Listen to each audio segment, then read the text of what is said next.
سلام الله عليكم ورحمة وبركاته. اليوم سنتعرف على معلومات مهمة جدا في رسم الورد. هي معلومات بسيطة ولكنها مهمة جدا في رسم الورد، وبتأثر تأثير عالي جدا في الشكل النهائي للورد بالأخص. نتعرف على هذه المعلومات في الوقت المناسب أثناء هذه الدقائق بإذن الله. خلونا نشوف الخلفية وكيفية إنشاء الخلفية. الخلفية بنملى المساحات زي ما احنا شايفين بضربات الفرشة يمين وشمال، وساعة ما هنعيد على هذه الضربات مرة تانية هتصبح ناعمة جدا وتدمج الألوان بشكل رائع، وهذا ما نلاحظه في المرة الثانية ونحن نقوم بدمج الألوان الآن. تلاحظ أن الألوان بدأت تنعم بشكل واضح وملحوظ. العناصر الموجودة بدأنا ندي ظلالها، وتلاحظ في الخلفية أنها مضيئة من ناحية اليمين، مع أن مصدر الإضاءة من ناحية الشمال. طبعا مصدر الإضاءة من ناحية الشمال، وده مهم جدا معرفته حتى نضع الإضاءة في الورود والفازة اللي معانا وكل العناصر الموجودة بشكل موحد. الإضاءة من الشمال، من أعلى من الشمال. ادينا الظلال في الناحية اليمين هكذا، والخلفية مضيئة من ناحية اليمين حيث أنها في مواجهة الضوء هكذا. بنخلص من الخلفية تماما ونبدأ نرسم الورود اللي معانا دي بعد الانتهاء من الخلفية.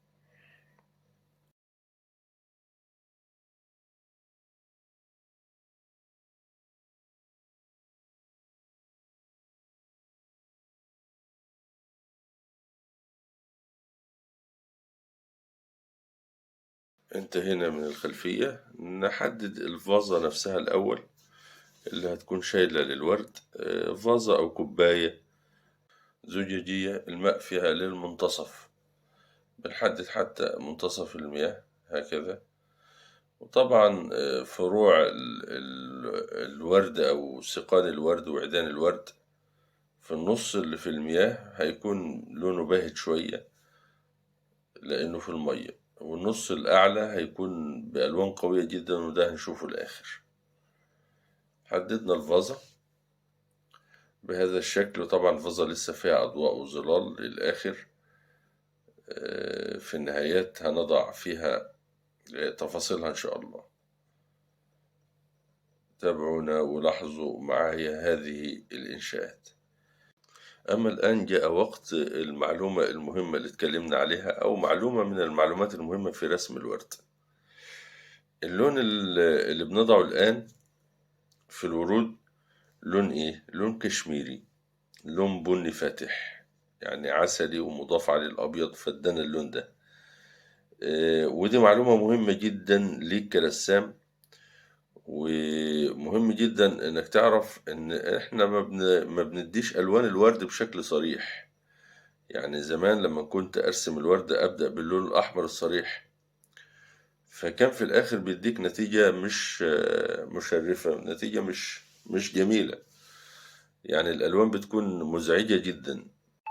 ولذلك انا بقول انشاء الورد وما بيكونش بالالوان الصريحة، سواء كان الوردي أو الأزرق أو البنفسجي أو الأصفر.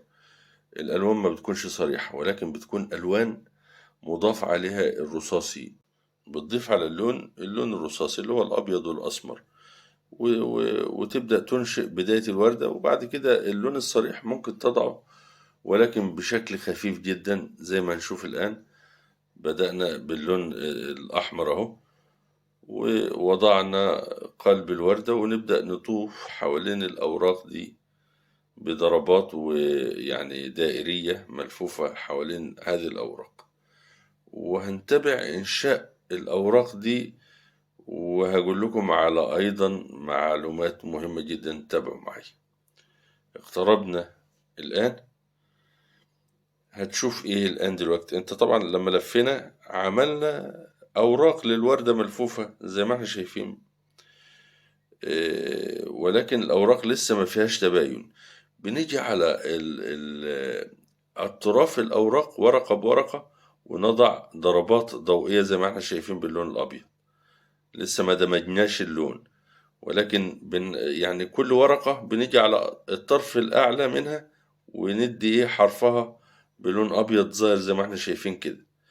وبعد كده هقترب معاكم بالكاميرا، هندمج الضربات دي. يعني هنشف الفرشة اللي معايا، نشفتها بالفعل اهو، وبدأت أدمج هذه الضربات زي ما احنا شايفين عشان تديك التدريج اللوني ده. وباللون الأحمر أو لون الظل هنعمل نفس المسألة، نضرب ضربات باللون الأحمر تحديد الأوراق، ولكن بعد ما نحدد الأبيض اللي احنا شايفينه ده. بعد ما دمجنا الألوان بدأنا ندي الأطراف بلون فاتح شوية كده حتى يحدث التباين. لسه التباين ما حصلش كما ينبغي، فهنقوم إيه ندي باللون الأحمر. زي لما ادينا الضوء هندي الظل معانا لون أحمر، ظل الوردة اللي هو اللون الأحمر يعني. هندي في أصل كل ورقة بلون غامق هكذا في القلب، وفي أصل الورق في الأعماق. وزي ما دمجنا الأبيض برضه هندمج الأحمر ده، زي ما دمجنا الضوء بندمج الظل، فبيحدث معاك التباين اللي بتشوفه في الوردة هكذا. والفلسفة دي هنكررها في كل الورود اللي معانا. طبعا لسه هندي جسور ظل، طبعا دي جسور ظل بين الأوراق وبعضها وبدأنا ندمجها زي ما دمجنا جسور الضوء. أيضا هندي جسور ظل بين الأرض والوردة هكذا. يعني طبعا الظل هيكون في كل العناصر، بين الفازة والأرض، بين الوردة والأرض. بندي جسر ظل ونبدأ نوزع منه، ننشف الفرشة زي ما نشوف كده ونوزع الظل ده هكذا. فعمل تباين بين الوردة والأرض، وعمل تباين بين الفازة والأرض. والأوراق هنديها بشكل مبدئي كده، وبعد قليل هنبدأ ندي عليها الأضواء بشكل رائع كما سنرى بإذن الله.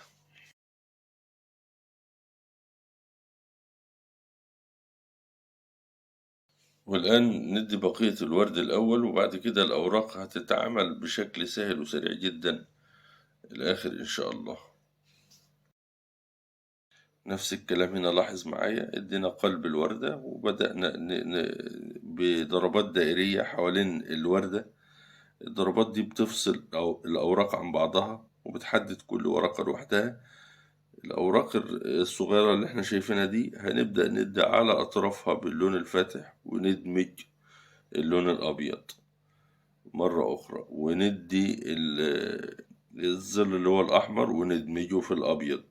تابع معايا ولاحظ.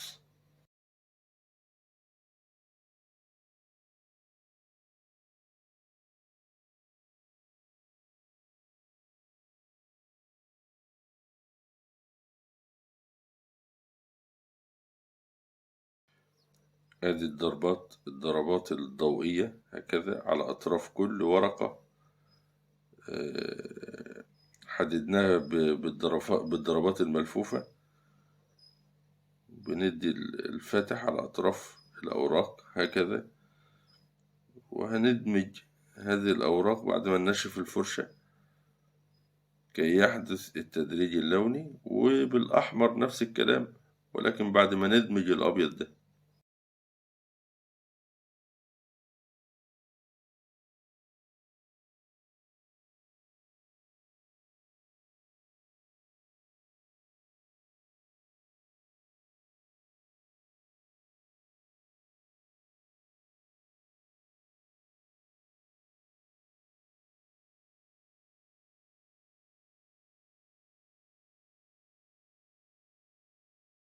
لاحظ الآن هندمج الأحمر هكذا في الأبيض هكذا كي يعطيك هذا التدريج الذي نراه.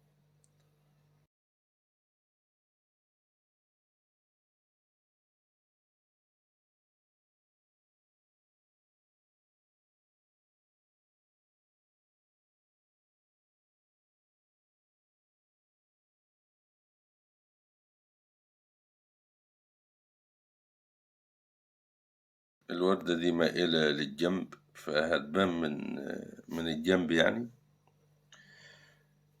وقلب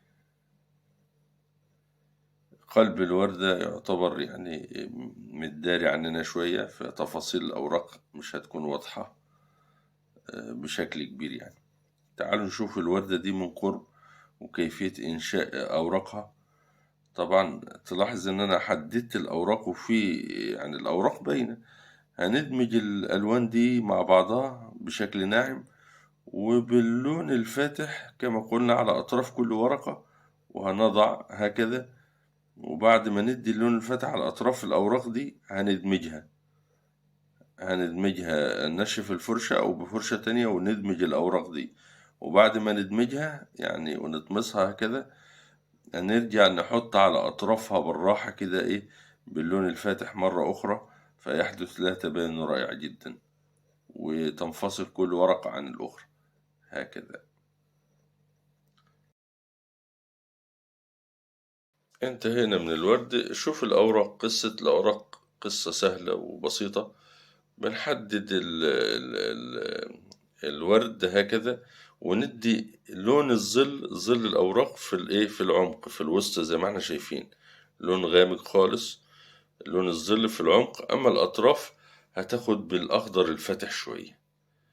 وطبعا الفروع اللي هي في الزجاجة وفي الفازة تحت، الجزء اللي فوق مفيش مية، فالألوان ظاهرة جدا. الجزء اللي تحت الألوان بتبهت شوية لأنها في المية.